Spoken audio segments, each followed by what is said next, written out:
Mi nombre no importa tanto como la historia que estoy por contar. Lo que sí importa es que detrás de cada palabra hay cicatrices reales, recuerdos que todavía me pesan y aprendizajes que me costaron lágrimas, noches sin dormir y una parte de mi vida que jamás recuperaré. Esta es la historia de cómo mi novia, la persona que yo creía que era mi compañera, usó mi dinero para financiar su aventura con otro hombre, cómo la descubrí, cómo la expuse, y cómo después de todo eso, incluso llegó a amenazar a mi familia. Escribo esto no para revolcarme en el dolor, sino con la esperanza de que alguien más, quizás tú que lees estas líneas, pueda ver un reflejo, un aviso o una señal que lo salve antes de cometer los mismos errores que yo cometí. Durante casi 6 años estuve con una mujer a la que amé con todo lo que tenía. Y no exagero cuando digo todo: tiempo, dinero, energía, paciencia, mi juventud y mi esperanza en el futuro. Ella entró en mi vida en un momento en el que estaba construyendo los cimientos de lo que yo quería que fuera una carrera sólida en la medicina.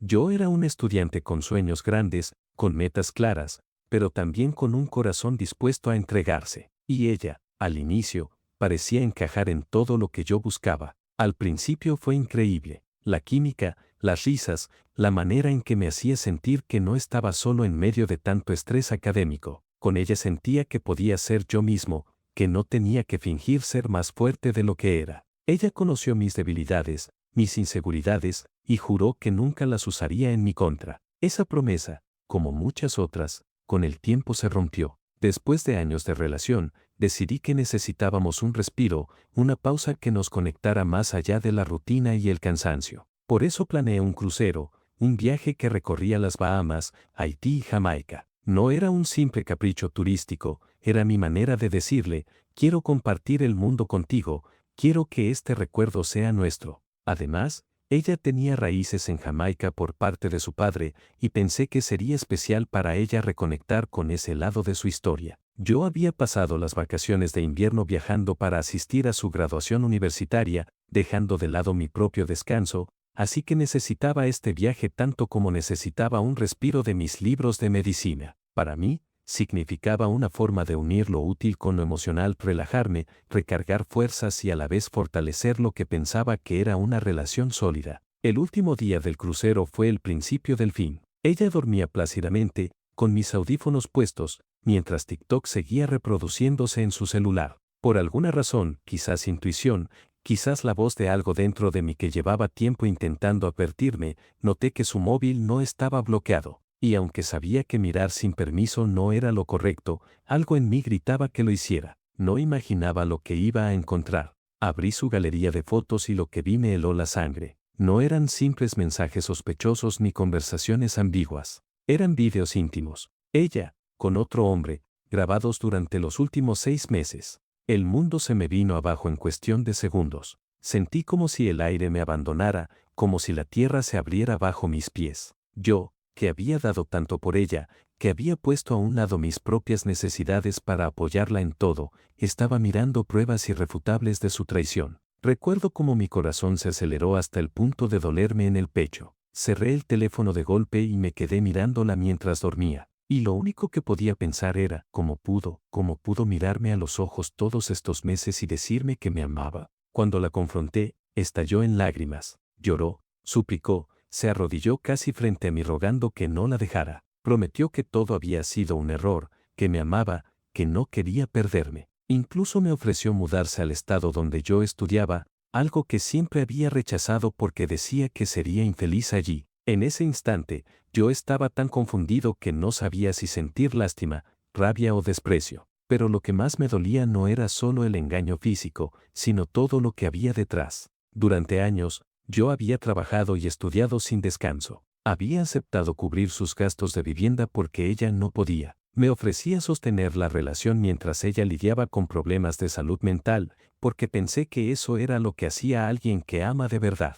Y mientras yo me desgastaba tratando de ser un buen hombre, ella invertía su tiempo y su energía en alguien más. Para colmo, vivía en la casa de mi madre. Su propia madre la había echado, y la mía, con un corazón noble, la recibió. Bajo ese mismo techo, con el techo de la mujer que me crió, me traicionaba. Incluso durante la pandemia, cuando todos estábamos en lo peor, Ella me había engañado emocionalmente. Yo había intentado poner distancia en ese momento, pero volvimos. Me convenció de que lo superaríamos, y yo, iluso, quise creerle. Poco después me aceptaron en la escuela de medicina, lo que implicaba mudarme de estado. Pensé que eso marcaría un nuevo comienzo para nosotros. Pero no, el engaño nunca se había detenido. El descubrimiento en el barco fue solo la punta del iceberg. Lo que siguió fue un descenso a una montaña rusa emocional que casi me destroza por completo. Lloré como nunca en mi vida. Me reí histéricamente de la ironía de haber planeado un viaje romántico solo para descubrir que yo había estado financiando su romance con otro. Llegué a golpear una ventana con tanta fuerza que me lesioné la mano, y ni siquiera sentí el dolor físico en ese momento, porque el dolor emocional lo superaba todo. Lo peor fue que, incluso allí, cuando la enfrenté, intentó manipularme con el chantaje emocional. Fingió querer hacerse daño, y yo, a pesar de todo, tuve que estar pendiente de que recibiera atención médica porque no quería cargar con la culpa de que algo le pasara. Era una cárcel invisible, ella me lastimaba, pero yo seguía sintiéndome responsable de protegerla. Cuando regresamos a casa, le pedí que se mudara, pero incluso en ese punto, seguía mintiéndome. Decía que había bloqueado al hombre con el que me engañaba, pero en realidad, a quien bloqueaba era a mí. Mientras yo creía que intentaba arreglar las cosas, descubrí que en el mismo crucero ella había estado enviando mensajes y fotos explícitas a otro hombre. No solo eso, después de regresar, fue a verlo, y luego salió en una cita con él, mientras me decía que estaba demasiado deprimida para salir de casa. Ese fue el momento en que entendí que no era un simple error,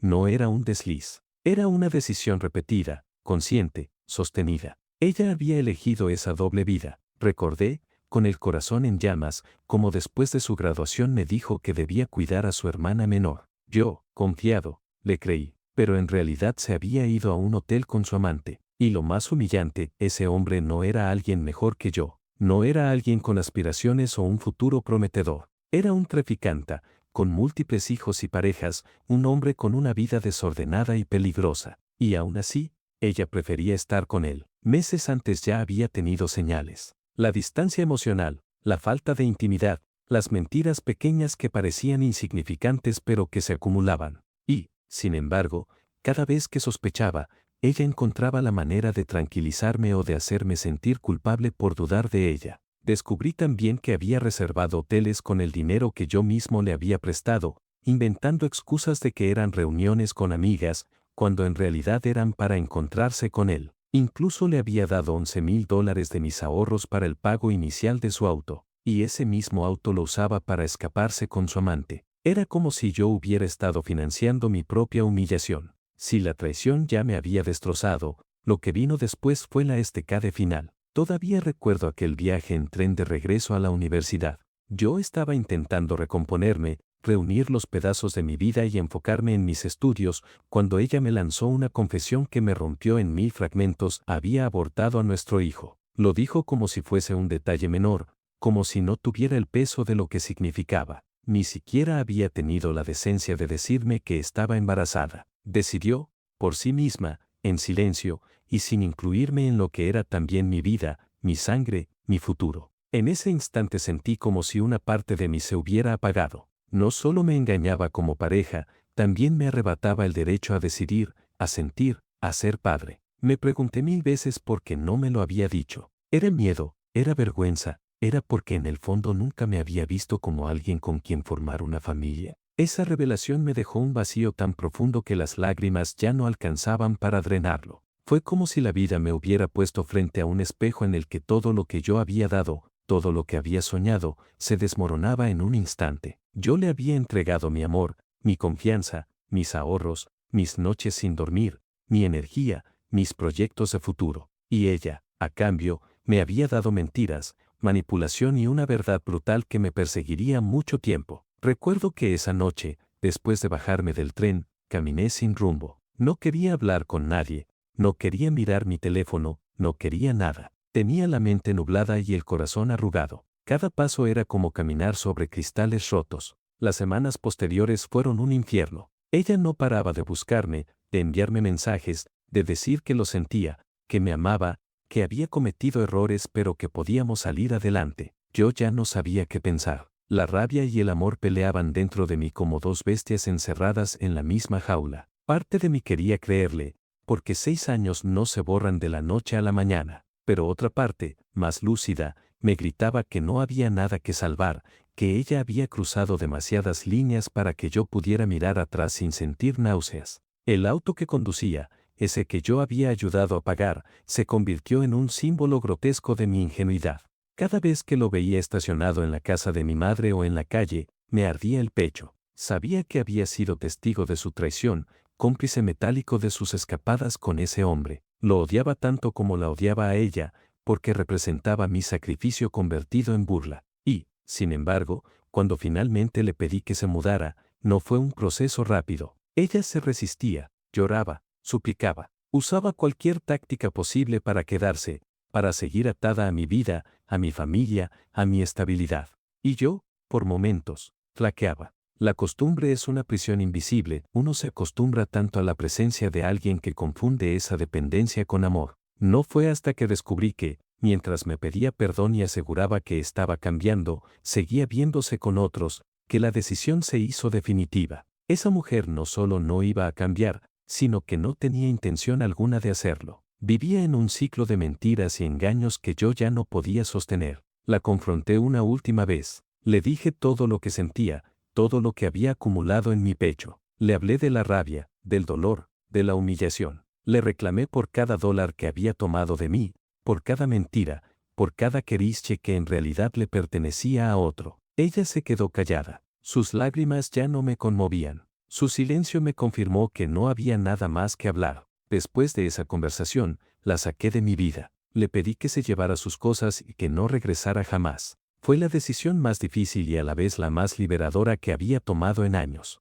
Sentí que me arrancaba una parte de mí, pero también sentí que por fin me quitaba un peso que me estaba hundiendo. Claro que no fue tan simple. Durante semanas, siguió escribiéndome correos electrónicos, mensajes desde números desconocidos, súplicas disfrazadas de disculpas. Decía que estaba trabajando en sí misma, que iba a terapia, que esperaba que algún día pudiéramos reconciliarnos. Pero yo sabía, en el fondo, que todo eran palabras vacías. Incluso llegué a darle una última oportunidad, porque parte de mí necesitaba confirmar que realmente no había remedio. Y, como era de esperar, descubrí que me mentía hasta con la terapia. Decía que iba, pero no lo hacía. Me pedía tiempo, pero lo usaba para seguir en lo mismo. Esa fue la gota final. En ese momento decidí cortar todo contacto. La bloqueé en todas partes y comencé a reconstruirme. Pero como suele pasar con personas tóxicas, no basta con alejarlas, ellas buscan la manera de volver a meterse,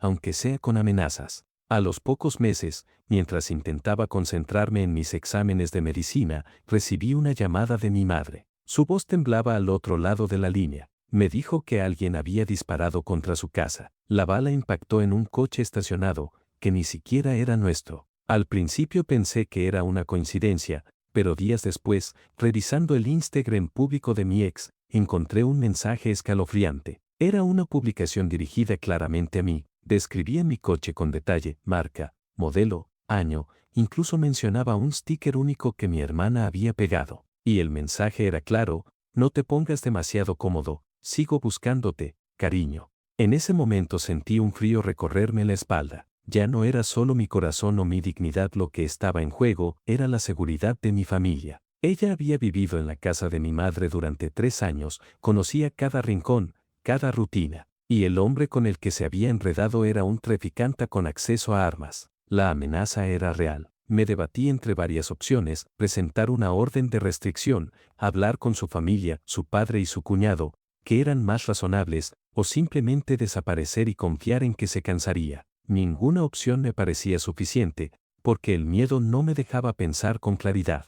Cada vez que mi madre me llamaba, yo temía escuchar malas noticias. El estrés era insoportable. Intentaba estudiar, pero mi mente se desviaba una y otra vez hacia esa amenaza latente. Me culpaba por haber permitido que alguien así entrara en mi vida y, peor aún, en la vida de mi familia. Poco después surgió otro problema. Durante nuestra relación le había prestado un iPad que mi madre me había regalado para la escuela. Al intentar restablecerlo, descubrí que aún estaba vinculado a su cuenta de iCloud.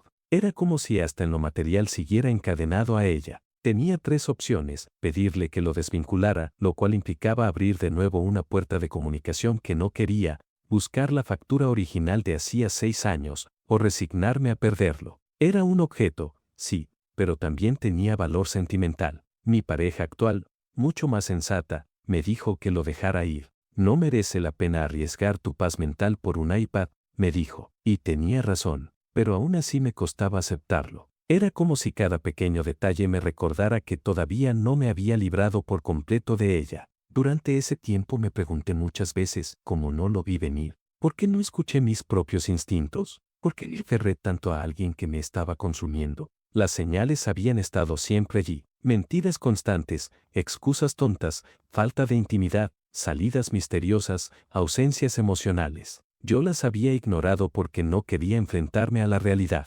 Pensaba que eran rachas normales en una relación, que con esfuerzo se podían superar. Pero la verdad es que estaba justificando lo injustificable. Con el paso de los meses, empecé a entender que la única manera de sanar era cortar de raíz. Y cortar de raíz significaba no buscar respuestas donde no las había, no esperar honestidad de alguien incapaz de darla. Significaba aceptar que nunca iba a entender del todo por qué me había hecho lo que me hizo y que no necesitaba esa respuesta para seguir adelante. Después de todo lo que pasó, de las mentiras, las amenazas y el dolor, hubo un momento en el que sentí que estaba completamente vacío, como si me hubieran arrancado no solo la confianza en ella, sino también en mí mismo. Me levantaba cada día con una sensación de pesadez que no se iba, aunque durmiera 10 horas o aunque intentara distraerme con cualquier cosa. No tenía hambre, no tenía ganas de hablar, no tenía motivación para nada. Y lo peor era que en medio de todo eso, todavía tenía que cargar con la presión de la escuela de medicina. Mi vida parecía dividirse en 2 partes, la del estudiante de medicina que debía memorizar libros enteros,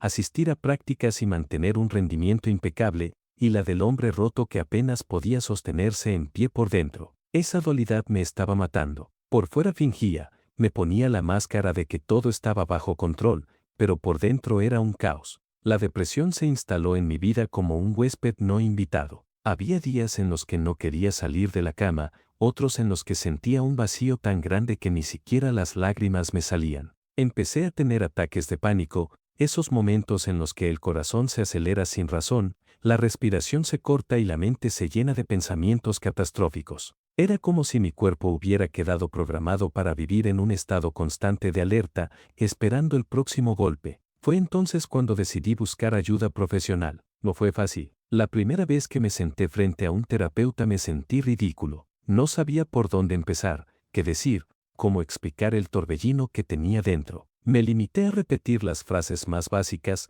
me siento mal, me siento vacío, no confío en nadie. Y aunque esas palabras parecían pobres, eran lo único que podía articular en ese momento. Pasé por varios terapeutas antes de encontrar a uno con quien realmente conecté. No todos entendían la profundidad de lo que estaba viviendo, algunos parecían recetar frases hechas que no me servían. Pero finalmente, encontré a alguien que supo escucharme sin juzgarme, que me enseñó a reconocer mis emociones sin sentir vergüenza y que me ayudó a aceptar que no había nada malo en pedir ayuda. Además de la terapia, me recetaron medicación. Al principio me resistía, pensaba que era una señal de debilidad, pero con el tiempo comprendí que mi cerebro también necesitaba un empujón químico para estabilizarse. Empecé con antidepresivos y ansiolíticos. No fue una solución mágica, pero sí un alivio. Los ataques de pánico disminuyeron y poco a poco empecé a sentir que podía respirar de nuevo. Una de las cosas que más me ayudó fue escribir. Llené cuadernos enteros con pensamientos, con recuerdos, con rabia, con tristeza.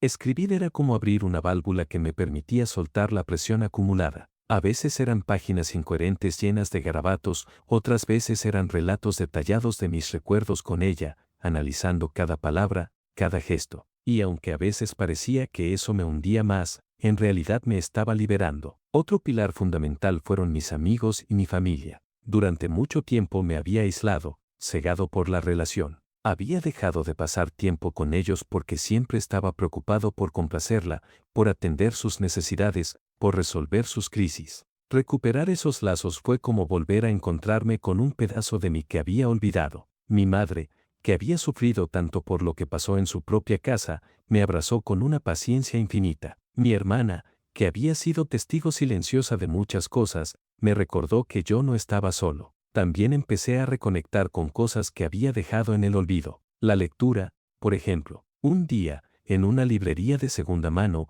encontré un libro que hablaba sobre resiliencia y crecimiento después del trauma. Lo compré sin pensarlo mucho, y al leerlo descubrí que no era el único que había pasado por algo así, que había personas que habían caído en abismos incluso más profundos y habían logrado salir. Ese libro fue como una mano extendida en la oscuridad. Me inspiró a buscar grupos de apoyo en línea, y ahí encontré una comunidad de personas que compartían sus historias, sus heridas y sus formas de sanar. Leer sus experiencias me dio perspectiva, mi dolor era real, pero no era único, y eso me hizo sentir menos aislado. Poco a poco empecé a probar cosas nuevas. Me inscribí en clases de cocina, algo que siempre había querido hacer pero nunca encontraba tiempo. Descubrí que preparar una receta, seguir cada paso, mezclar ingredientes y luego probar el resultado era una especie de terapia. Había algo profundamente sano en crear algo con mis propias manos, algo que no dependía de nadie más. También adopté un gato. Nunca pensé que un animal pudiera llenar tanto espacio en mi vida.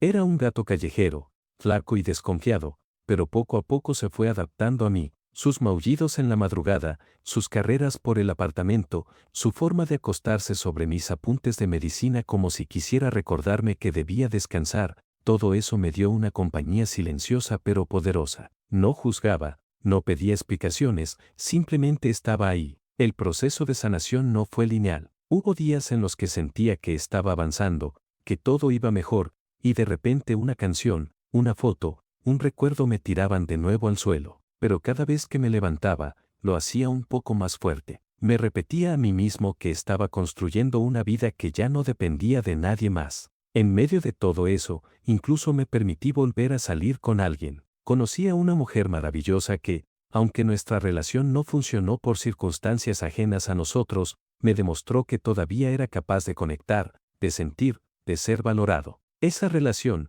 breve pero significativa, me enseñó que el problema no era yo, que yo no había sido insuficiente, que simplemente había estado con la persona equivocada. Aprendí que amar no significa perderse a uno mismo en el proceso, que apoyar a alguien no significa cargar con todo su peso mientras esa persona no hace nada por sí misma. Y sobre todo, aprendí a poner límites. El día que pude mirar atrás y decirme, ya no me duele como antes, supe que estaba sanando. Todavía había cicatrices, todavía había noches en las que la sombra del pasado aparecía, pero ya no me controlaba. Había recuperado el control de mi vida. Mantener el **0 contacto *** fue, sin duda, uno de los desafíos más grandes de mi vida. Al principio parecía imposible. Yo estaba acostumbrado a escuchar su voz, a recibir sus mensajes a cualquier hora, a ser esa especie de red de seguridad en la que siempre caía. Cortar de raíz ese lazo era como amputar una parte de mí mismo. Y sin embargo, sabía que era la única forma de recuperar mi paz mental. La primera semana fue un tormento. Tenía impulsos constantes de escribirle, de revisar sus redes sociales, de preguntar qué estaba haciendo. No era amor lo que sentía en esos momentos, era una mezcla de adicción y costumbre. Me había acostumbrado tanto a girar en torno a su mundo, que sin ella, mi vida parecía un vacío absoluto. Ella, por supuesto, no me lo puso fácil. Apenas supo que yo había decidido cortar el contacto, empezó con sus juegos. Al principio, mensajes cargados de culpa, nunca encontrarás a alguien que te ame como yo lo hice, estás destruyendo lo que construimos, nadie más te entenderá como yo. Palabras diseñadas para hacerme dudar, para recordarme que durante mucho tiempo fui su sostén. Luego vinieron los mensajes disfrazados de nostalgia, fotos antiguas, recuerdos de momentos felices, frases como ¿te acuerdas cuando? Sabía exactamente cómo manipular mi memoria, cómo traer de vuelta los fragmentos de ternura que todavía quedaban enterrados entre tanto dolor. Y cuando vio que eso no funcionaba, pasó a la hostilidad. Mensajes cargados de rabia, acusaciones, intentos de hacerme sentir culpable por haberla dejado. Eres un cobarde, me usaste, te vas a arrepentir. Era su ciclo de manipulación en toda regla, primero la víctima, después la seductora, y finalmente la agresora. Pero esta vez yo estaba decidido. Borré su número, bloqueé sus redes sociales, incluso pedí a mis amigos que no me contaran nada sobre ella aunque se enteraran de algo. Sabía que cualquier mínima rendilla podía convertirse en una puerta abierta para que volviera a entrar en mi vida. No te voy a mentir, hubo noches en las que me derrumbé, noches en las que, con el celular en la mano, estuve a punto de desbloquearla y escribirle, pero me repetía a mí mismo, recuerda el dolor, recuerda las lágrimas, recuerda las amenazas. Y ese recordatorio se convirtió en mi ancla. Con el tiempo, empecé a entender que el cero contacto no era un castigo hacia ella, sino un regalo hacia mí mismo. Era la forma de decir, merezco paz, merezco tranquilidad, merezco una vida sin caos. Y poco a poco, el silencio dejó de doler y se convirtió en libertad. Lo curioso es que, mientras yo intentaba reconstruir mi vida, ella seguía buscando formas de acercarse. Una vez, meses después de la ruptura, apareció en mi universidad. Me esperó afuera de una de mis clases y, con lágrimas en los ojos, me dijo que había cambiado, que estaba yendo a terapia, que merecíamos otra oportunidad. Por un instante, sentí como mi corazón se agitaba. Parte de mí quería creerle, quería pensar que quizá había sido un mal capítulo y que ahora podía ser diferente. Pero luego la miré a los ojos y recordé todas las veces que había jurado lo mismo antes. Recordé las noches en que me dejó solo, los mensajes a escondidas, el dinero que me quitó, las amenazas hacia mi familia, y entendí que no era justo volver a ponerme en esa posición. Le dije, con toda la calma que pude reunir, no dudo que puedas cambiar, pero ese proceso no lo voy a vivir contigo. Yo necesito paz. Y me fui. No le di explicaciones largas, no le ofrecí amistad, no le dejé la puerta abierta. Fue un corte limpio, necesario. Y aunque mi cuerpo temblaba después de esa conversación, sentí una extraña sensación de liberación. Con el tiempo, los intentos de contacto se fueron apagando. Supongo que al no obtener de mí la reacción que esperaba, perdió el interés. Y yo, en ese silencio, encontré algo que nunca había tenido, claridad. Empecé a reflexionar profundamente sobre lo que había aprendido de toda esa experiencia. Descubrí que el amor verdadero no se construye en medio de mentiras, amenazas o manipulaciones. Que el amor sano no duele de esa forma. Y sobre todo, entendí que había estado confundiendo sacrificio con amor, dependencia con compromiso, miedo con lealtad. Poner límites se convirtió en una de las lecciones más poderosas de mi vida. Aprendí que decir no, no es ser egoísta, es ser consciente de mi valor. Aprendí que no debo justificar mis decisiones cuando se trata de proteger mi paz mental. Y, lo más importante, aprendí que no necesito salvar a nadie a costa de hundirme yo mismo. Con cada día que pasaba sin contacto, me iba fortaleciendo. Descubrí que el silencio me permitía escucharme a mí mismo, entender mis necesidades y reconocer mis heridas. Me tomé el tiempo de sanar, de reconstruir mi autoestima, de redescubrir qué era lo que realmente quería en una relación. Y en medio de ese proceso, algo cambió dentro de mí. Dejar de mirar hacia atrás me permitió empezar a mirar hacia adelante. Ya no pensaba en cómo habría sido mi vida si ella hubiera sido diferente, ahora pensaba en cómo podía construir una vida plena con las herramientas que tenía en mis manos. Ese fue el verdadero renacer, dejar de esperar que alguien más cambiara, para empezar a cambiar yo mismo. A medida que pasaban los meses, empecé a sentir algo que no había sentido en mucho tiempo, tranquilidad. Esa sensación suave, silenciosa, de que mi mundo ya no estaba gobernado por el caos de otra persona. Mi vida comenzó a llenarse de cosas que eran solo mías, y cada pequeño logro, cada momento de paz, se convirtió en una victoria personal. Decidí darle prioridad a mis estudios de medicina. Antes, muchas veces me había dispersado por atender los problemas de mi relación, sus crisis, sus mentiras, su manipulación. Ahora, por primera vez, estudiaba para mí, para mi futuro, sin sentir culpa. Cada página que leía, cada examen que completaba, se convirtió en un recordatorio de que yo podía confiar en mí mismo, de que mi esfuerzo tenía valor. Al mismo tiempo, retomé hobbies que había abandonado y descubrí otros nuevos. La lectura se volvió un refugio. Me sumergí en libros de todo tipo, narrativa, filosofía, psicología, incluso novelas que me transportaban a mundos distintos. Leer me permitió escapar de la realidad cuando era necesario, pero también me ayudó a entenderla mejor, a analizar mis emociones y mis decisiones con claridad.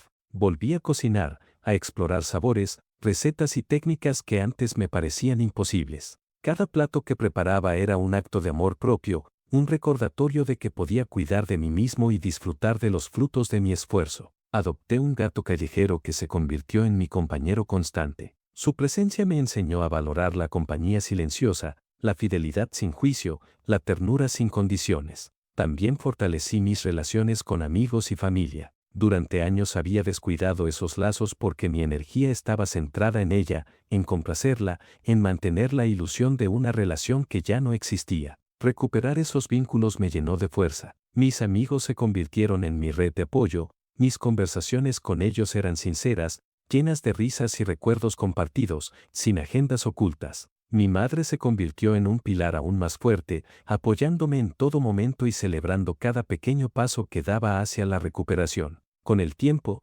decidí abrirme a nuevas relaciones. No buscaba reemplazar lo que había perdido, ni llenar un vacío, sino simplemente explorar, conocer, sentir de nuevo sin miedo. Conocí a una mujer extraordinaria, artista nominada al Grammy, cuya presencia me enseñó que todavía era posible conectar con alguien sin perderme a mí mismo. No esperaba nada serio, solo disfrutar de la compañía, de la conversación, del aprendizaje mutuo. Esa relación breve pero significativa me mostró que el problema nunca había sido yo, que yo valía la pena y que podía ser amado por quien realmente me valorara. Uno de los aprendizajes más importantes de esta etapa fue entender que el amor propio es la base de todo lo demás. Aprendí que no puedo dar lo que no tengo, que no puedo sostener a alguien más a costa de mi paz mental, y que poner límites no es egoísmo sino supervivencia. Comencé a reconocer mis emociones sin juzgarlas, a aceptar mis errores sin castigarlos y a celebrar mis logros sin sentir culpa. También descubrí que la vida está llena de oportunidades para reinventarse. Empecé a viajar más, aunque fueran viajes cortos, a explorar ciudades cercanas, culturas, sabores, historias. Cada viaje me enseñaba algo nuevo sobre mí mismo, sobre cómo podía disfrutar la libertad que tanto había anhelado. Mi rutina diaria cambió radicalmente. Antes, mi día giraba en torno a ella, ahora giraba en torno a mí. Me levantaba temprano, hacía ejercicio, estudiaba, cocinaba, leía, trabajaba en proyectos personales y dedicaba tiempo a mi bienestar mental y emocional. Esa estructura me dio un sentido de control que había perdido durante años. En este proceso, entendí que sanar no es lineal. Hubo días en los que volví a sentir nostalgia, en los que los recuerdos de traición y dolor se colaban sin invitación. Pero cada vez que eso sucedía, tenía herramientas para enfrentarlo: escritura, respiración, meditación, hablar con alguien de confianza. Aprendí a enfrentar el dolor sin dejar que me dominara. Lo más importante, quizás, fue darme cuenta de que mi pasado no me definía. Las decisiones equivocadas que había tomado, la confianza que había dado a quien no la merecía, los años perdidos, todo eso era parte de mi historia, pero no era lo que determinaría mi futuro. Yo podía elegir quién quería ser, cómo quería vivir y qué relaciones quería construir. Hoy, casi un año después de la ruptura, puedo decir con claridad que estoy en un lugar mucho mejor. Me concentro en mis estudios, en mi crecimiento personal, en mis relaciones sanas, en disfrutar de la vida sin miedo a repetir errores del pasado. He aprendido a valorar la paz, a celebrar la libertad y a cuidar de mí mismo como nunca antes lo había hecho. Llegó el momento de mirar atrás sin sentir dolor, sin culpa, sin rencor. Llegó el momento de comprender que todo lo que viví, por devastador que fuera, me enseñó lecciones que ninguna teoría de medicina, ningún libro de psicología o ningún consejo superficial podría haberme dado. Aprendí, sobre todo, que las traiciones no son un reflejo de nuestra valía, sino de la incapacidad del otro para amar y respetar. Durante mucho tiempo pensé que había fallado, que no había sido suficiente, que mis esfuerzos, mi amor y mi dedicación no bastaban. Pero al observar la situación con honestidad, entendí que su infidelidad, sus mentiras, sus manipulaciones, no tenían nada que ver conmigo. Ella tomó decisiones que la alejaron de la ética, la empatía y el respeto, y eso era su responsabilidad, no la mía. Otro aprendizaje clave fue que la resiliencia no se trata de ignorar el dolor, sino de abrazarlo, procesarlo y transformarlo en crecimiento. Hubo días, semanas e incluso meses en los que me sentí derrotado, donde la desesperanza parecía más fuerte que cualquier impulso de avanzar. Pero poco a poco, con terapia, apoyo familiar, ejercicios de autoayuda y disciplina personal, descubrí que cada lágrima vertida, cada pensamiento doloroso enfrentado, cada miedo superado, eran los cimientos de una versión más fuerte de mí mismo. Comprendí también que la dependencia emocional puede ser peligrosa, especialmente cuando se mezcla con dinero, sacrificio y expectativas no correspondidas. Aprendí a poner límites claros y a no permitir que nadie los cruce. Aprendí a separar mis recursos, mis emociones y mi energía de aquellos que no merecían recibirlos. Aprendí que amar no significa perderse, sino caminar junto a alguien que camina contigo de manera equitativa y respetuosa. La experiencia me enseñó a valorar mi paz mental por encima de todo. Hoy sé que la tranquilidad no tiene precio, que es más valiosa que cualquier relación, que ningún recuerdo, que ninguna promesa rota. La paz mental es la base de una vida plena y protegerla debe ser una prioridad.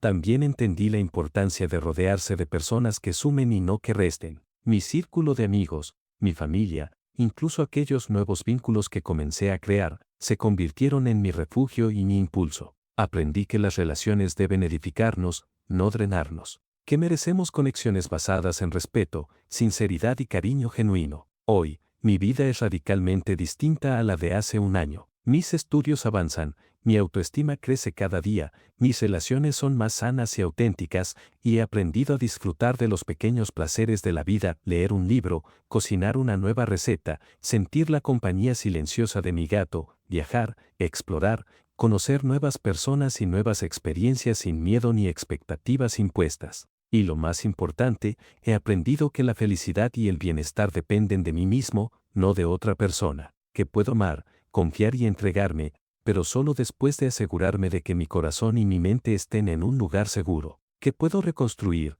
reinventar y renacer, sin necesitar la aprobación ni el reconocimiento de quienes me hirieron. Mi mensaje final para quienes estén pasando por una situación similar es simple pero poderoso: corta el contacto, prioriza tu bienestar, busca apoyo, y cree en tu propia fuerza. El dolor es intenso, la traición puede parecer insoportable, pero con paciencia, disciplina y amor propio, se puede superar. Cada lágrima vertida puede transformarse en resiliencia, cada miedo enfrentado puede convertirse en libertad, y cada cicatriz puede ser el recordatorio de que sobreviviste y creciste más fuerte. Sí, fui traicionado. Sí, fui herido profundamente, pero no permití que esa experiencia definiera quién soy ni cómo viviré. Hoy, 8 meses después, puedo decir con certeza: estoy más fuerte, más consciente, más libre y más preparado para abrazar la vida que merezco. Si algo puede sacar a alguien de esta historia, es que nadie tiene derecho a robar tu paz, tu tiempo ni tu autoestima. Nadie. Y cuando aprendemos eso, comprendemos que el verdadero poder está dentro de nosotros. Si llegaste hasta aquí, es porque te gusta mi contenido, y esto apenas comienza. En mis redes comparto lo mejor, contenido exclusivo, momentos divertidos, tips, historias y mucho más que no siempre ves aquí. Cada plataforma tiene algo diferente, así que no te lo pierdas. Sígueme ahora mismo para no quedarte fuera de lo que viene. Tu apoyo hace que todo esto crezca y se ponga aún mejor. Dale follow, activa las notificaciones y forma parte de esta comunidad. Nos vemos en mis redes, porque lo bueno apenas está empezando.